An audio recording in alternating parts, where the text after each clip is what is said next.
Vous voyez? Et voilà.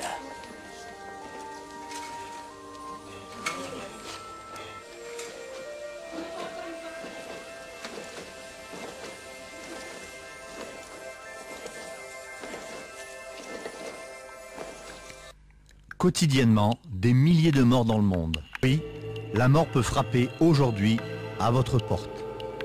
Cette mort qui déchire des familles, qui laisse des enfants meurtris.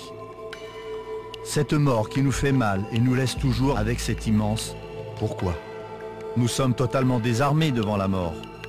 Nous pouvons chercher à l'ignorer, à l'éviter. Elle est toujours là, planant au-dessus de nos têtes comme une épée de Damoclès.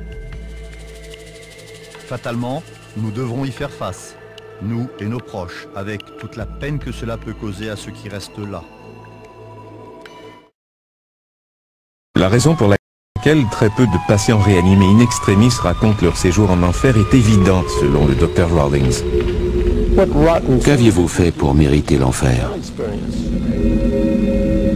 Un homme, Ron Reagan, a raconté l'incroyable histoire de son voyage en enfer et a révélé pourquoi il méritait ce terrible sort.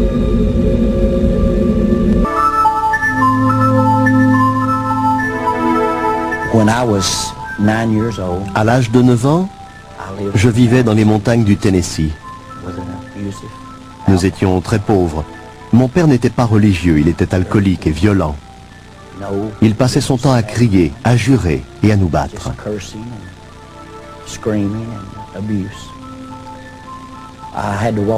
Pour aller à l'école, je devais attraper l'autobus scolaire qui passait à 5 km de chez nous. Un jour, une dame veuve m'a arrêté au passage et m'a dit « J'ai un cadeau pour toi ». C'était un petit agneau. Nous sommes devenus vite inséparables. Le matin, il marchait à mes côtés et l'après-midi, il m'attendait près de l'arrêt d'autobus. Jusqu'à ce qu'un jour, il manque à l'appel. Quand je suis arrivé à la maison, mon père changeait un pneu en jurant. J'ai vu mon agneau en sang à côté de lui. Il l'avait tué avec le cric.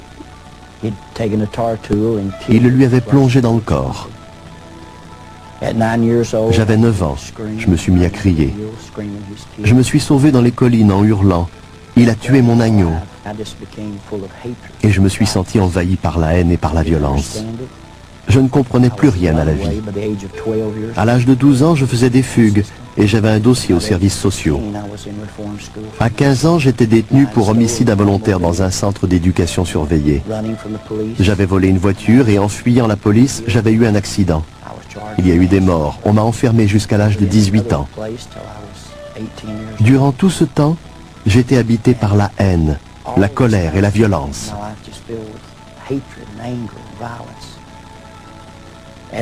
Entre-temps, j'ai tout de même fait la connaissance d'une jeune fille, Hélène. Personne ne voulait de moi à cause de mon caractère violent. Mais elle aperçut un autre aspect de moi. Et en 1964, nous nous sommes mariés. Elle avait 15 ans et moi 17. Nous n'avions pas d'argent, pas de travail, nulle part où habiter. Alors nous sommes partis à l'aventure. Nous dévalisions les débits de boissons et les stations-service en jouant à Bonnie and Clyde, je suppose. Peu après, ma vie sombrait dans la drogue et l'alcool.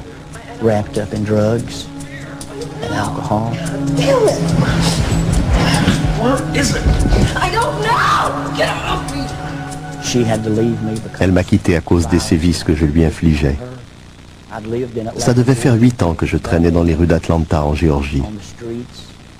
Je faisais partie d'un groupe de motards, les Iron Cross Bikers. Et je pensais que ce style de vie violent me convenait bien.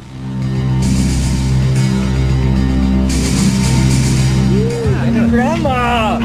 Grandma! Come on, come on. Get this way, get this way, get this way! Come on, come on. Yeah, I know. Grandma!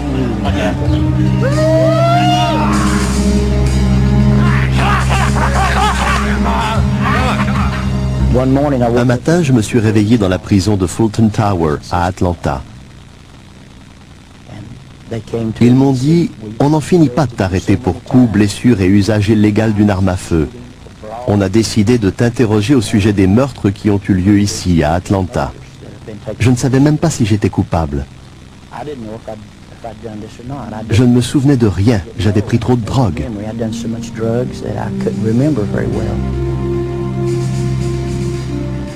Le lendemain, tandis qu'on l'amène au tribunal, il s'enfuit par une porte dérobée et prend l'autobus jusqu'à Knoxville. Il se réfugie auprès de son ex-femme et de son fils de 6 ans. Quelques jours plus tard, bourré de drogue, il attaque un homme à la porte d'un magasin. Son fils est témoin de l'agression. J'ai senti la haine m'envahir et je l'ai frappé.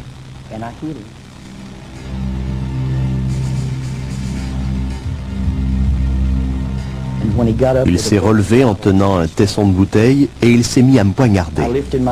J'ai levé mon bras gauche pour me protéger le visage et il m'a atteint au bras, tranchant le biceps, les ligaments et l'artère principale. Ensuite, il a tranché l'artère de ma jambe et le commerçant m'a dit « Il faut aller à l'hôpital tout de suite, vous allez saigner à mort ». Mon fils était là. Il n'avait que 5 ou 6 ans et il était bouleversé.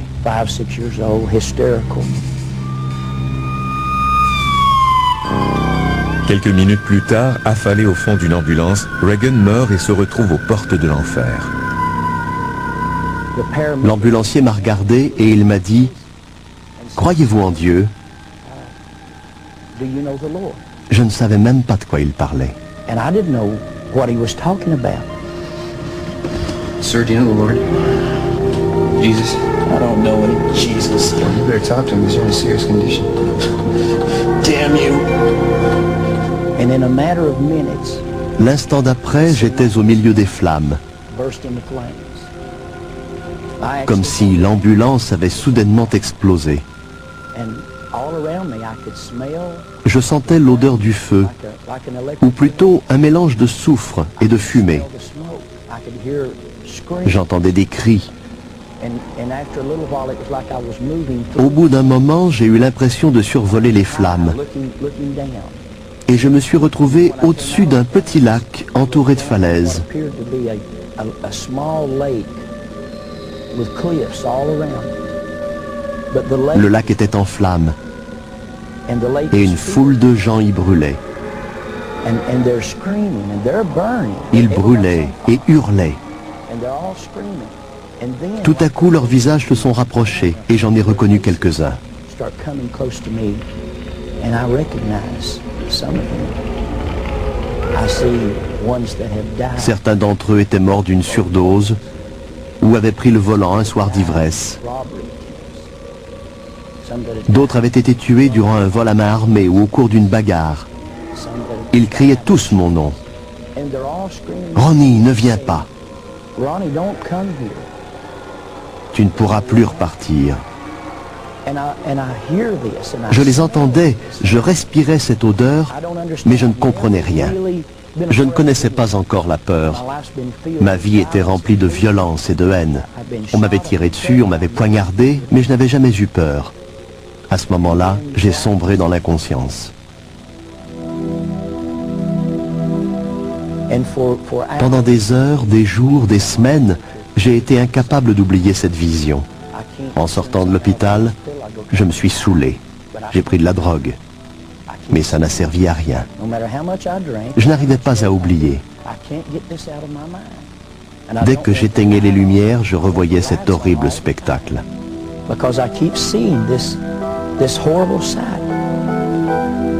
Le lendemain, sa femme le convainc de l'accompagner à l'église. Un homme a pris la parole. Je ne connais rien à la religion, mais il s'est mis à lire l'Évangile selon Saint Jean, chapitre 1, verset 29. Voici l'agneau de Dieu qui ôte le péché du monde. Il aurait pu lire n'importe quoi d'autre et je n'y aurais rien compris. Mais quand il a dit ça, je me suis souvenu de mon agneau. Il a dit, Jésus est l'agneau de Dieu et il est mort pour racheter les péchés de l'humanité et nous sauver de l'enfer. Il s'est mis à décrire l'enfer et je me suis dit, c'est ce que j'ai vu. Quelqu'un m'explique enfin ma vision. On ne m'avait pas appris à prier. J'étais impie. Mais j'ai dit, mon Dieu, si vous existez, si Jésus existe, et que vous essayez de communiquer avec moi, par pitié, tuez-moi ou guérissez mon âme.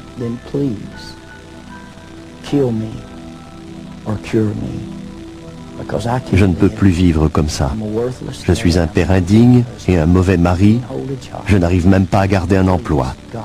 Par pitié, tuez-moi ou guérissez mon âme. Ce matin-là, j'ai pleuré. Une digue s'est rompue en moi, libérant dans un torrent de larmes toute la haine, la colère et la violence que j'avais emmagasinée depuis l'âge de 9 ans. J'ai aussitôt éprouvé le besoin de raconter mon histoire à tous ceux qui voudraient l'entendre. Ça fait 22 ans que je la raconte. Today, I'm still telling the story.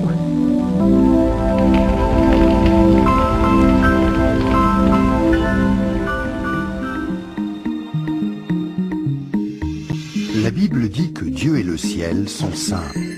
Et saint veut tout simplement dire parfait. Il est capital de comprendre que Dieu ne peut rien laisser d'imparfait entrer au ciel. Sinon, ce ne serait plus le ciel. La Bible dit aussi que nous avons tous un corps et une âme.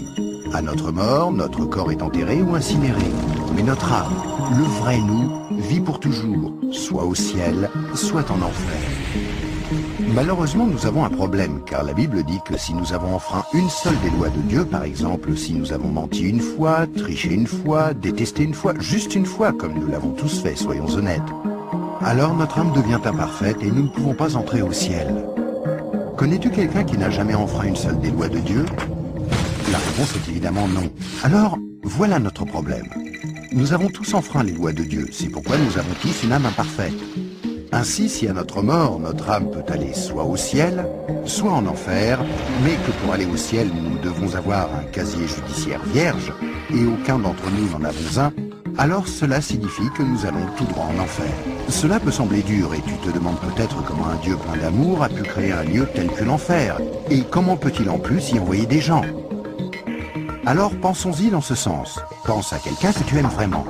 Maintenant, imagine que cette personne ait été assassinée. L'assassin est arrêté et plaide coupable. Mais tu es horrifié lorsque le juge dit « C'est très mal ce que vous avez fait. Mais parce que je suis un juge plein d'amour, je vais vous faire relâcher. » Tu serais très fâché, n'est-ce pas? Pourquoi? Parce que tu sais que lorsque quelqu'un enfreint la loi, il doit être puni. Sinon, il n'y a pas de justice. Donc l'enfer n'est pas une question d'amour, mais de justice. Examinons 3 questions pour comprendre pourquoi il y a ce lieu qui s'appelle l'enfer. As-tu déjà menti une fois dans ta vie? La réponse est sûrement oui, même si ce n'est qu'un petit mensonge. Si tu as menti une seule fois, alors tu es coupable de mensonge. As-tu déjà pris quelque chose qui ne t'appartient pas? Par exemple, es-tu déjà arrivé en retard au travail ou es-tu déjà parti trop tôt en étant quand même payé? As-tu déjà utilisé le téléphone du patron ou la photocopieuse sans demander la permission ou ramené un stylo du bureau à la maison? Tout ceci, bien sûr, est du vol. La plupart des gens ont pris quelque chose qui ne leur appartient pas, ce qui les rend coupables de vol. Penses-tu que Dieu va laisser un groupe de voleurs menteurs comme nous aller au ciel? C'est peu probable, car s'il le faisait, il serait comme le juge injuste qui n'a pas condamné l'assassin de la personne que tu aimais. Il n'y a pas 36 solutions.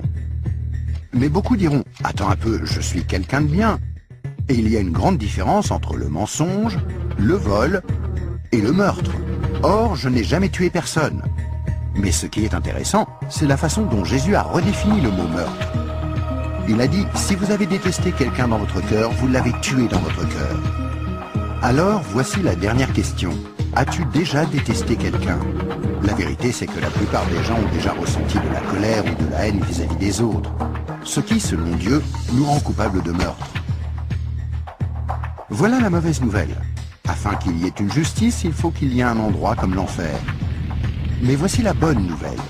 Et c'est là que Jésus entre en jeu. Ce qui distingue Jésus du reste du monde, c'est qu'il est parfait. Contrairement à nous, il n'a enfreint aucune des lois de Dieu. C'est pourquoi il a un casier judiciaire vierge, une âme parfaite. Imagine la scène avant que Jésus ne vienne sur terre, il y a 2000 ans. Jésus a regardé dans l'avenir et t'a vu ici aujourd'hui. Il s'est tourné vers Dieu, son Père, et lui a demandé « Père, j'aime les gens de ce monde et je ne veux pas qu'ils aillent en enfer pour avoir enfreint tes lois. Existe-t-il un moyen pour qu'ils soient pardonnés ?» Dieu le Père a regardé son Fils et a dit « Jésus, il n'y a qu'un moyen. Tu devras aller sur terre, devenir un être humain et vivre une vie parfaite. Puis tu mourras d'une mort cruelle sur une croix pour prendre la punition que les gens du monde méritent pour avoir enfreint mes lois. Quand tu auras fait ceci, le jour où ils te demanderont d'échanger leur casier judiciaire avec ton casier judiciaire parfait, alors il leur sera possible d'être pardonnés. » Jésus a accepté volontairement, et il y a 2000 ans, il est venu pour donner sa vie pour nous, pour payer le prix de toutes les lois de Dieu que nous avons enfreintes. Or, il n'y a pas de plus grand amour que lorsque quelqu'un donne sa vie pour nous. Mais il y a encore autre chose que nous devons faire pour être pardonnés. Il y a 3 événements principaux dans la vie de chacun. La naissance et la mort, mais nous n'avons aucun contrôle là-dessus. Mais il y a aussi le 3e, le jour où nous demandons à Jésus de nous pardonner, quand nous lui demandons de nous donner son casier judiciaire vierge. Il y a certaines idées reçues à ce sujet, mais dans la Bible, le principe du pardon de Dieu est clair. Nous ne sommes pas pardonnés en étant baptisés ou confirmés, ni même en priant occasionnellement, ou en allant à l'église, ou en croyant en Dieu, ou en essayant d'être bon. Ce sont toutes de bonnes choses, mais aucune ne nous accorde le pardon. Jésus a dit qu'il y a 2 choses que nous devons faire pour être pardonnés. La première est que nous devons avoir la volonté de nous détourner de tout ce que nous savons être mal et demander pardon à Dieu. Remarquez le mot « volonté ». Il y a peut-être certaines choses que nous nous sentons incapables de renoncer par nos propres forces, telles que dépendance, mauvaises habitudes ou des obsessions. Mais là n'est pas le problème. Dieu nous aidera du moment que nous en avons la volonté et que nous voulons nous détourner de ces choses-là et demander pardon à Dieu. La deuxième chose que nous devons faire, c'est faire totalement confiance à Jésus. Si Dieu t'a créé, ainsi que l'univers tout entier, ne penses-tu pas qu'il mérite d'être la personne au centre de ta vie? Faire totalement confiance, c'est reconnaître que Jésus est ton sauveur et accepter de le suivre. Quand tu es né, c'est comme si Dieu avait ouvert un livre sur ta vie. Maintenant, garde en tête que Dieu voit tout ce que tu fais. Il connaît chaque attitude, chaque pensée, chaque motif et chaque action. À chaque fois que nous brisons juste une des lois de Dieu, c'est écrit dans ce livre. Tu imagines bien qu'à la fin de nos vies, il y a toute une bibliothèque de livres contre nous. Mais quand tu te tournes vers Jésus et que tu lui fais confiance, il se passe quelque chose d'incroyable. C'est comme si Jésus prenait ton livre et se tenait en haut d'une falaise et déchirait toutes les pages. Le casier judiciaire entier de tout ce que tu as fait de mal et les jeter dans la mer la plus profonde. Il promet de ne plus jamais se rappeler de toutes ces choses. Jésus prend ensuite une copie de son casier judiciaire vierge que tu lui as demandé de te donner et il la glisse entre les 2 couvertures du livre où ton nom est inscrit. Ce nouveau livre est gardé précieusement au ciel. Le miracle est que l'on ne touche plus à ton livre à partir du moment où tu demandes à Jésus de te pardonner et jusqu'à ta mort. Même si tu fais des erreurs et brises encore les lois de Dieu. Devenir un chrétien ne te rend pas parfait sur le coup, et tu ne peux pas non plus dire une prière rapide et ensuite retourner à ton ancienne manière de vivre. Rappelle-toi, Dieu t'a pardonné pour toujours quand tu lui as demandé le casier judiciaire vierge de Jésus. Tout ce qu'il demande, c'est que tu lui soumettes tout et le laisses te purifier jour après jour. Quand tu mourras, tu passeras en jugement devant Dieu. Il ordonnera à ses anges d'aller chercher ton livre. Il l'ouvrira et dira « Cette personne était parfaite ». Et tu répondras « Non, je ne l'étais pas. J'ai enfreint tes lois. Est-ce que je ne mérite pas d'aller en enfer ?» Et Jésus te dira « Selon la justice, tu mérites d'aller en enfer. Tu as enfreint mes lois, et certaines, de nombreuses fois. Mais, mon enfant, tu as mon casier judiciaire vierge. Celui que je t'ai donné quand tu t'es tourné vers moi et que tu m'as fait confiance, et je t'ai pardonné. Bienvenue au ciel. » C'est pourquoi Jésus est si merveilleux. Grâce à lui, il est possible que chacun, peu importe les erreurs commises, soit pardonné et entre un jour au ciel. Imagine que tu ne te sois jamais tourné vers Jésus. Pense à ce qui pourrait t'arriver. Quand tu mourras, tu iras devant Dieu lors du jugement, et Dieu te dira « Je suis désolé, je ne peux pas te laisser entrer au ciel, je dois t'envoyer en enfer. Tu ne m'as jamais demandé de te pardonner. Je t'aimais tellement que j'ai tenté par 6 façons différentes d'attirer ton attention. Premièrement, je suis mort sur la croix pour prendre sur moi ta punition. Deuxièmement, quelqu'un t'a expliqué d'une manière simple que tu pouvais être pardonné. Troisièmement, il y avait des églises à travers le monde. Certaines étaient bonnes, d'autres moins bonnes. Tu aurais pu trouver les bonnes. Quatrièmement, je t'ai donné une conscience pour que tu distingues le bien du mal. Cinquièmement, j'ai créé un monde si beau. Comment as-tu pu ignorer ma présence? Et sixièmement, je suis ressuscité des morts, afin de prouver que je suis Dieu, et que tout ce que j'ai dit était vrai. Mais tu n'as encore rien fait. Je suis désolé, je ne peux pas te laisser entrer au ciel. Je dois t'envoyer en enfer. Et toi, si tu meurs ce soir, où iras-tu? Rappelle-toi, pour entrer au ciel, il faut un casier judiciaire vierge, que tu ne peux avoir sans avoir demandé à Jésus de te donner le sien. Afin de recevoir ce don gratuit, tu dois faire seulement 2 choses.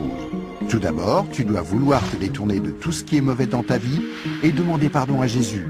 Et deuxièmement, tu dois faire totalement confiance à Jésus. À moins de faire ces 2 choses, il t'est impossible d'être pardonné, et à ta mort, il te sera impossible d'entrer au ciel. Ce qui est affreusement triste, parce que c'est la raison pour laquelle Jésus est mort pour toi.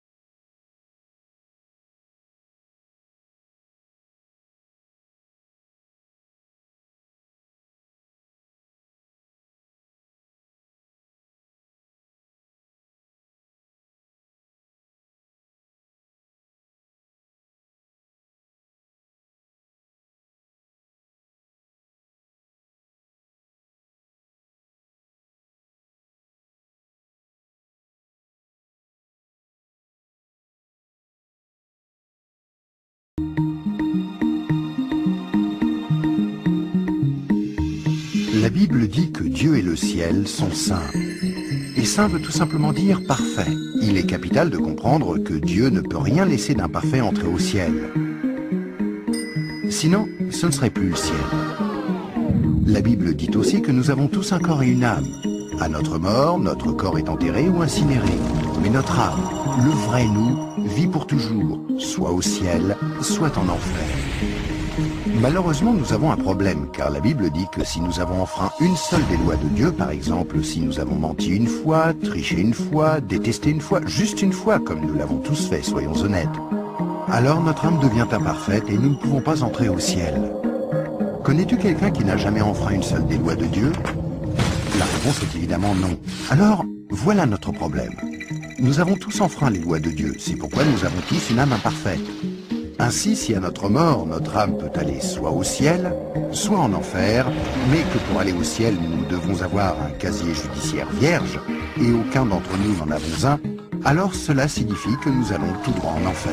Cela peut sembler dur, et tu te demandes peut-être comment un Dieu plein d'amour a pu créer un lieu tel que l'enfer, et comment peut-il en plus y envoyer des gens? Alors pensons-y dans ce sens. Pense à quelqu'un que tu aimes vraiment. Maintenant, imagine que cette personne ait été assassinée. L'assassin est arrêté et plaide coupable. Mais tu es horrifié lorsque le juge dit « C'est très mal ce que vous avez fait. Mais parce que je suis un juge plein d'amour, je vais vous faire relâcher. » Tu serais très fâché, n'est-ce pas? Pourquoi? Parce que tu sais que lorsque quelqu'un enfreint la loi, il doit être puni. Sinon, il n'y a pas de justice. Donc l'enfer n'est pas une question d'amour, mais de justice. Examinons 3 questions pour comprendre pourquoi il y a ce lieu qui s'appelle l'enfer. As-tu déjà menti une fois dans ta vie? La réponse est sûrement oui, même si ce n'est qu'un petit mensonge. Si tu as menti une seule fois, alors tu es coupable de mensonge. As-tu déjà pris quelque chose qui ne t'appartient pas? Par exemple, es-tu déjà arrivé en retard au travail ou es-tu déjà parti trop tôt en étant quand même payé? As-tu déjà utilisé le téléphone du patron ou la photocopieuse sans demander la permission ou ramené un stylo du bureau à la maison? Tout ceci, bien sûr, est du vol. La plupart des gens ont pris quelque chose qui ne leur appartient pas, ce qui les rend coupables de vol. Penses-tu que Dieu va laisser un groupe de voleurs menteurs comme nous aller au ciel? C'est peu probable, car s'il le faisait, il serait comme le juge injuste qui n'a pas condamné l'assassin de la personne que tu aimais. Il n'y a pas 36 solutions. Mais beaucoup diront, attends un peu, je suis quelqu'un de bien. Et il y a une grande différence entre le mensonge, le vol et le meurtre. Or, je n'ai jamais tué personne. Mais ce qui est intéressant, c'est la façon dont Jésus a redéfini le mot meurtre. Il a dit, si vous avez détesté quelqu'un dans votre cœur, vous l'avez tué dans votre cœur. Alors, voici la dernière question. As-tu déjà détesté quelqu'un? La vérité, c'est que la plupart des gens ont déjà ressenti de la colère ou de la haine vis-à-vis des autres. Ce qui, selon Dieu, nous rend coupables de meurtre. Voilà la mauvaise nouvelle. Afin qu'il y ait une justice, il faut qu'il y ait un endroit comme l'enfer. Mais voici la bonne nouvelle. Et c'est là que Jésus entre en jeu. Ce qui distingue Jésus du reste du monde, c'est qu'il est parfait. Contrairement à nous, il n'a enfreint aucune des lois de Dieu. C'est pourquoi il a un casier judiciaire vierge, une âme parfaite. Imagine la scène avant que Jésus ne vienne sur terre, il y a 2000 ans. Jésus a regardé dans l'avenir et t'a vu ici aujourd'hui. Il s'est tourné vers Dieu, son Père, et lui a demandé « Père, j'aime les gens de ce monde et je ne veux pas qu'ils aillent en enfer pour avoir enfreint tes lois. Existe-t-il un moyen pour qu'ils soient pardonnés ?» Dieu le Père a regardé son Fils et a dit « Jésus, il n'y a qu'un moyen. Tu devras aller sur terre, devenir un être humain et vivre une vie parfaite. Puis tu mourras d'une mort cruelle sur une croix pour prendre la punition que les gens du monde méritent pour avoir enfreint mes lois. Quand tu auras fait ceci, le jour où ils te demanderont d'échanger leur casier judiciaire avec ton casier judiciaire parfait, alors il leur sera possible d'être pardonnés. » Jésus a accepté volontairement, et il y a 2000 ans, il est venu pour donner sa vie pour nous, pour payer le prix de toutes les lois de Dieu que nous avons enfreintes. Or, il n'y a pas de plus grand amour que lorsque quelqu'un donne sa vie pour nous. Mais il y a encore autre chose que nous devons faire pour être pardonnés. Il y a 3 événements principaux dans la vie de chacun. La naissance et la mort, mais nous n'avons aucun contrôle là-dessus. Mais il y a aussi le 3e, le jour où nous demandons à Jésus de nous pardonner, quand nous lui demandons de nous donner son casier judiciaire vierge. Il y a certaines idées reçues à ce sujet, mais dans la Bible, le principe du pardon de Dieu est clair. Nous ne sommes pas pardonnés en étant baptisés ou confirmés, ni même en priant occasionnellement, ou en allant à l'église, ou en croyant en Dieu, ou en essayant d'être bons. Ce sont toutes de bonnes choses, mais aucune ne nous accorde le pardon. Jésus a dit qu'il y a 2 choses que nous devons faire pour être pardonnés. La première est que nous devons avoir la volonté de nous détourner de tout ce que nous savons être mal et demander pardon à Dieu. Remarquez le mot « volonté ». Il y a peut-être certaines choses que nous nous sentons incapables de renoncer par nos propres forces, telles que dépendance, mauvaises habitudes ou des obsessions. Mais là n'est pas le problème. Dieu nous aidera du moment que nous en avons la volonté et que nous voulons nous détourner de ces choses-là et demander pardon à Dieu. La deuxième chose que nous devons faire, c'est faire totalement confiance à Jésus.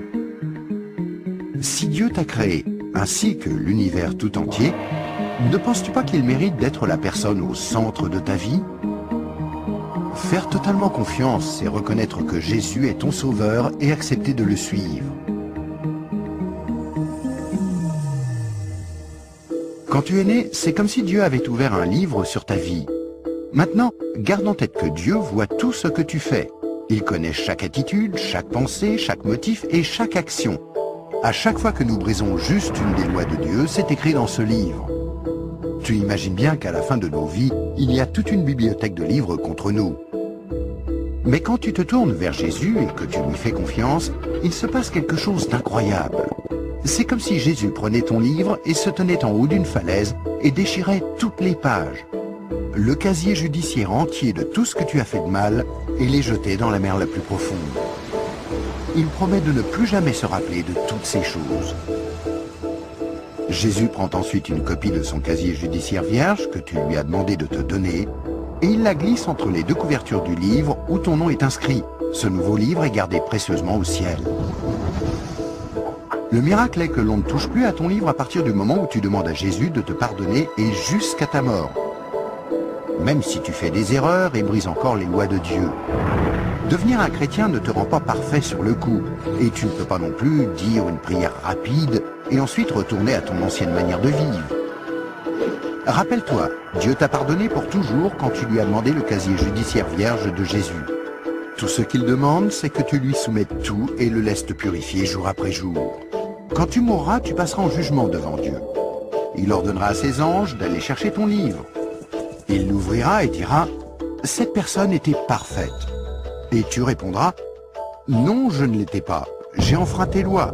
Est-ce que je ne mérite pas d'aller en enfer ?» Et Jésus te dira « Selon la justice, tu mérites d'aller en enfer. Tu as enfreint mes lois, et certaines, de nombreuses fois. Mais, mon enfant, tu as mon casier judiciaire vierge. Celui que je t'ai donné quand tu t'es tourné vers moi et que tu m'as fait confiance, et je t'ai pardonné. Bienvenue au ciel. » C'est pourquoi Jésus est si merveilleux. Grâce à lui, il est possible que chacun, peu importe les erreurs commises, soit pardonné et entre un jour au ciel. Imagine que tu ne te sois jamais tourné vers Jésus. Pense à ce qui pourrait arriver. Quand tu mourras, tu iras devant Dieu lors du jugement et Dieu te dira « Je suis désolé, je ne peux pas te laisser entrer au ciel, je dois t'envoyer en enfer. Tu ne m'as jamais demandé de te pardonner. Je t'aimais tellement que j'ai tenté par 6 façons différentes d'attirer ton attention. Premièrement, je suis mort sur la croix pour prendre sur moi ta punition. Deuxièmement, quelqu'un t'a expliqué d'une manière simple que tu pouvais être pardonné. Troisièmement, il y avait des églises à travers le monde. Certaines étaient bonnes, d'autres moins bonnes. Tu aurais pu trouver les bonnes. Quatrièmement, je t'ai donné une conscience pour que tu distingues le bien du mal. Cinquièmement, j'ai créé un monde si beau. Comment as-tu pu ignorer ma présence? Et sixièmement, je suis ressuscité des morts, afin de prouver que je suis Dieu, et que tout ce que j'ai dit était vrai. Mais tu n'as encore rien fait. Je suis désolé, je ne peux pas te laisser entrer au ciel. Je dois t'envoyer en enfer. Et toi, si tu meurs ce soir, où iras-tu? Rappelle-toi, pour entrer au ciel, il faut un casier judiciaire vierge, que tu ne peux avoir sans avoir demandé à Jésus de te donner le sien. Afin de recevoir ce don gratuit, tu dois faire seulement 2 choses. Tout d'abord, tu dois vouloir te détourner de tout ce qui est mauvais dans ta vie et demander pardon à Jésus. Et deuxièmement, tu dois faire totalement confiance à Jésus. À moins de faire ces 2 choses, il t'est impossible d'être pardonné, et à ta mort, il te sera impossible d'entrer au ciel. Ce qui est affreusement triste, parce que c'est la raison pour laquelle Jésus est mort pour toi.